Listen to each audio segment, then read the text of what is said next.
Só ponderar mais uma coisa aqui para vocês. Tem mais um assunto aqui. Vamos lá. A gente falou um pouco sobre educação, mas não falou sobre doutrinação da educação e reflexo social. Essa que a Tamara mandou?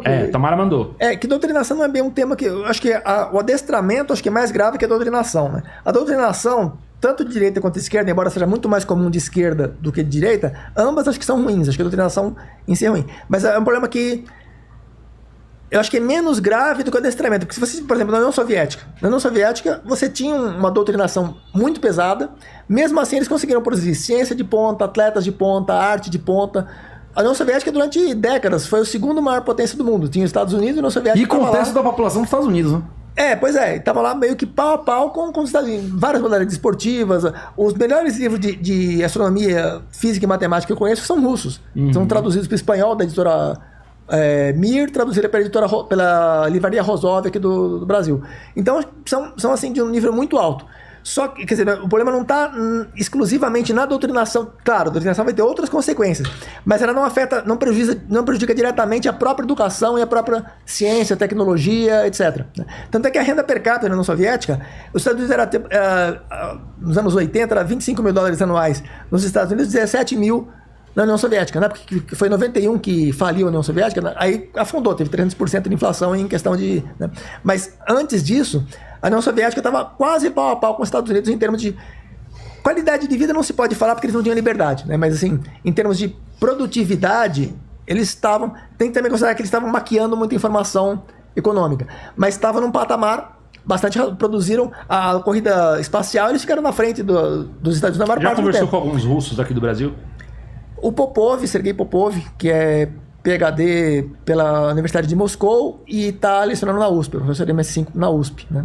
O Popov é matemático e a visão que ele tem é um pouco diferente, na verdade é bem diferente da minha em relação a isso.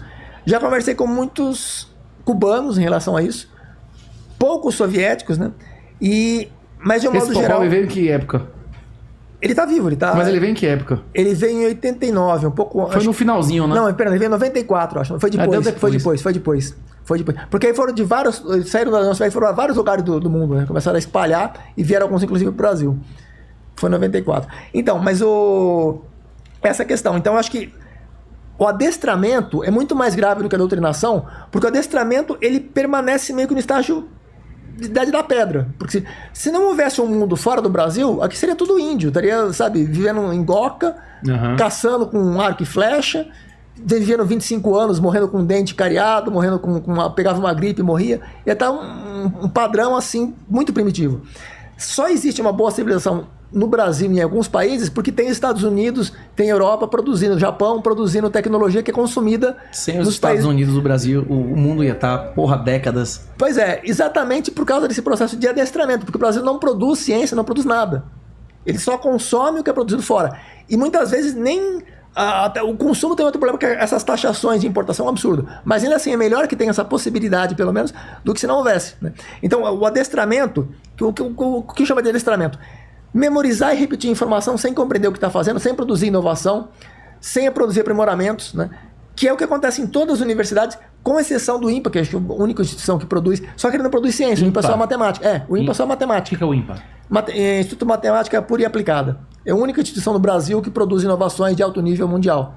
Caramba, a única que... Nem só que é matemática. IME, nada? O ITA é um treinamento para engenheiros para trabalhar para banco. Eles vão produzir engenheiros altamente capacitados, mas capacitados para quê? Para produzir inovações? Não. Para repetir informações que eles foram... As provas do ITA... Compara, por exemplo, uma prova de Olimpíada da Matemática com uma prova do ITA. A prova do ITA você memoriza e repete uma quantidade gigantesca de informação. A Olimpíada da Matemática você tem que compreender alguma coisa que não está explícito no enunciado, você tem que descobrir, fazer uma descoberta, uma inovação ali, a não ser que você já conheça previamente. Se você não conhece, você tem que inovar alguma coisa ali para produzir um avanço no conhecimento. Talvez não em larga escala, porque é uma prova que tem 3 horas para resolver, mas você tem que produzir alguma coisa original ali.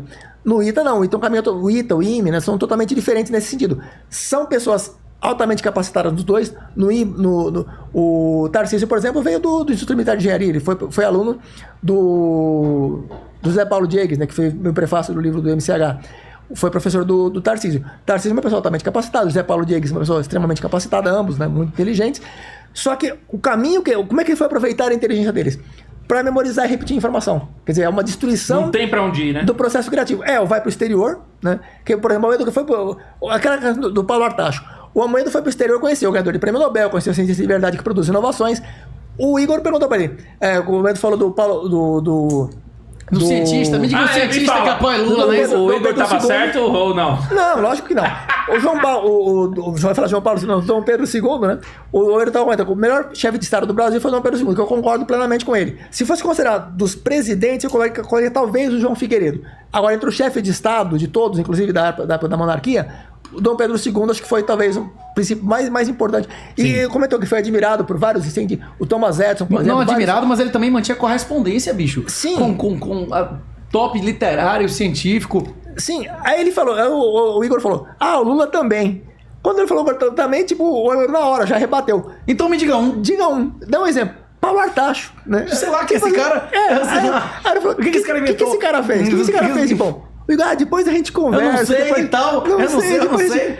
Mas que grande cientista é esse? Você não sabe nem a contribuição do cara, que porra é essa? Sem querer desmerecer o Paulo Artacho. Ele nem é um cientista, quanto mais ele é um pesquisador. Ele é um pesquisador certo, tem vários artigos publicados. Leciona na universidade, né? Tem um H-index relativamente alto. Ele assim, não é uma pessoa anônima, é uma pessoa... Só que o que ele produz de inovação? Nada. Nunca produziu nenhuma inovação. Né? Então o Brasil, ele trabalha... E eu espero que o Brasil cultua esse tipo de... ausência de criação intelectual. Ele cultua, e ele é considerado lá em cima, tipo, o Paulo Artacho, porque ele tem 400 artigos, H-index de 30 mil. O que ele produziu de inovador? Nada.